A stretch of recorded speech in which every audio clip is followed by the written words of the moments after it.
Bonjour et bienvenue à tous. Vous êtes bel et bien sur votre chaîne d'information préférée, Actualité africaine.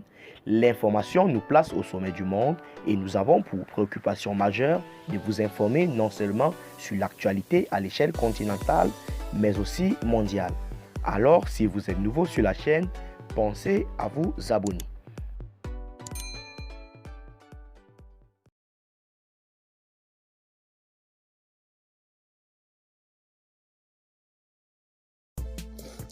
Eh bien les amis, avant de commencer, nous tenons à rappeler que la situation sécuritaire au Mali s'avère aggravante.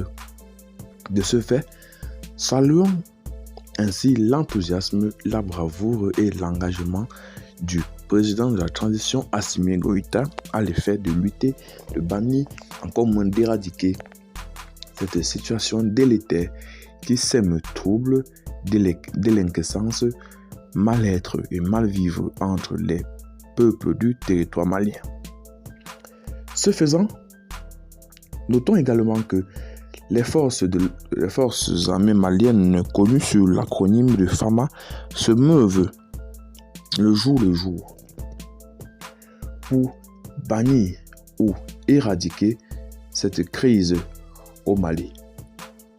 De ce fait, nombreuses sont ces actions ou les activités menées par les forces de l'armée de l'ordre à l'effet de chasser, de saisir ou encore moins d'arrêter les terroristes qui sèment trouble, peur dans les différentes zones du Mali, notamment celles du nord, celles du sud, de l'est et j'en passe.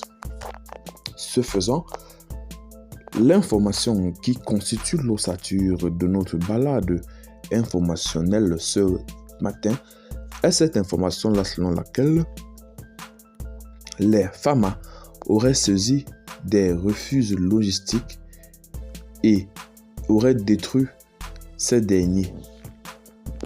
En réalité, l'état-major général des armées du Mali, dans un communiqué sur la page Facebook des forces armées maliennes, porte à la connaissance de l'opinion publique et parapublique que la précision et l'exploitation des renseignements ont permis de consolider les acquis de la riposte des FAMA contre les groupes armés terroristes à l'issue de l'attaque de Sokolo du 26 juillet 2022. À cet effet, l'armée malienne révèle que des refuges logistiques et des rescapés de cette attaque terroriste ont été localisés et détruits le lundi 1er août 2022 dans les forêts de Diabalé-Koura, Kourmambou et Filandiboukou.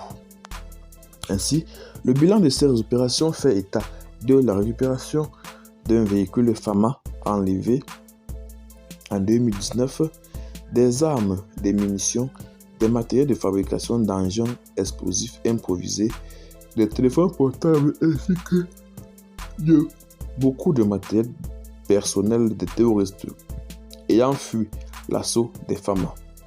Les précieux renseignements recueillis sur les lieux sont en cours d'exploitation, assure l'armée et promet que la traque continue dans la zone contre les terroristes. C'est donc ainsi que nous mettons fin à cette petite minute de l'information. Abonnez-vous à la chaîne si vous n'êtes pas encore. Partagez la vidéo si vous l'avez trouvée intéressante et abonnez-vous pour ne rater aucune de nos prochaines vidéos. Déjà que vous informez à l'échelle